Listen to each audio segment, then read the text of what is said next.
જિલ્લામાં આવેલી રોલિંગ મિલના ઉદ્યોગકારોને મુખ્યમંત્રીને સરકારી કામોમાં સ્થાનિક સ્ટીલ વાપરવા માટે રજૂઆત કરી છે। ભાવનગર વિસ્તારમાં ચાલી રહેલી રોલિંગ મિલો હાલ મંદીના માહોલ વચ્ચે પસાર થઈ રહી છે, જેને લઈને 40% જેટલી મિલો બંધ થઈ જવા પામી છે।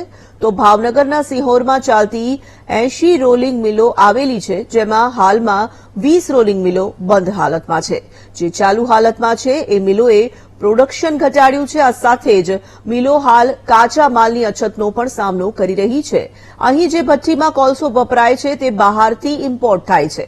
રોલિંગ મિલોમાં સાઉથ આફ્રિકા, ઇન્ડોનેશિયા તેમજ ઓસ્ટ્રેલિયાના સોફ્ટ કોલસાનો યુઝ કરવામાં આવે છે, જે હાલ નહીં મળતા આ ઉદ્યોગ મંદીમાં છે। ગુજરાતમાં વીજ દર સૌથી વધુ હોવાથી તેમાં ઘટાડો કરવા પણ ઉદ્યોગકારો દ્વારા માંગ કરવામાં આવી છે।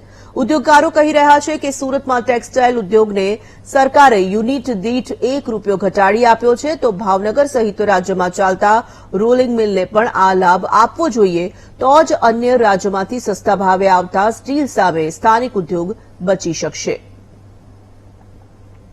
મેં અમને એક જ રજૂઆત કરી છે કે જે ગવર્મેન્ટના પ્રોજેક્ટ હોય એની અંદર જે જીઈબી પીજીવીસીએલ એક એવો ઠરાવ પસાર કર્યો છે આજથી 2012માં કે ભાઈ ગવર્મેન્ટના કોઈ પણ પીજીવીસીએલના કોઈ પણ પ્રોજેક્ટ હોય, ટાવર બનાવવાના હોય કે એનો કોઈ પણ ફેક્ટરી બનાવવાની હોય કે કોઈ એની ઓફિસ બનાવવી, એમાં 50% સ્ટીલ છે એ ગુજરાતની કોઈ પણ ઇન્ડસ્ટ્રીઝનું જ વાપરવાનું, એવું અમે સરકારને પણ એમ કહીએ છીએ કે સરકારી ગવર્મેન્ટના કોઈ પણ પ્રોજેક્ટ હોય ગુજરાતમાં એમાં સ્ટીલ તમારે 50% ગુજરાતની ઇન્ડસ્ટ્રીઝનું જ વાપરવાનું, બાજુના સ્ટેટનું વાપરવાનું નહીં, એવો સખ્ત નિર્ણય લઈ લે અને સરકાર એવું એક રેઝોલ્યુશન બહાર પાડી દે તો જ ભાવનગર અથવા ગુજરાત જિલ્લાની રોલિંગ મિલો બચી શકશે। આ 2, 2.5, 3 વર્ષથી એટલા બધા હેરાન થઈ ગયા છે કે બાજુના સ્ટેટ એટલે કે મહારાષ્ટ્ર છે અને મધ્યપ્રદેશ ત્યાંથી એટલી બધી ટેકનોલોજી વાળી ઓટોમેટિક મિલો થઈ ગઈ છે।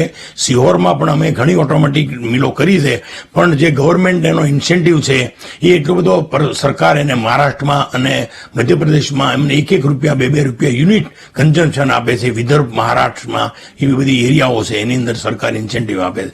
અમારું સરકારને એમ કહેવાનું છે કે જે બાજુના સ્ટેટવાળા અમારા ઇવન ભાવનગર સુધી, બરોડા સુધી, સુરત સુધી એમનું સ્ટીલ ઠાલવી જાય છે અને આપણે ભાવનગરની રોલિંગ મિલો, ઇવન ગુજરાત જિલ્લાની બધી જ રોલિંગ મિલો એને ઓછું પ્રોડક્શન કરવું પડે છે, એની કેપેસિટી કરતાં ઓછી મિલો ચાલવી પડે છે। આફ્ટરઓલ રોજગારી જે એમ ક્રિએટ કરતા હતા એ રોજગારી અત્યારે ઓછી થઈ ગઈ છે, સરકારને રેવન્યુ લોસ પણ થાય છે।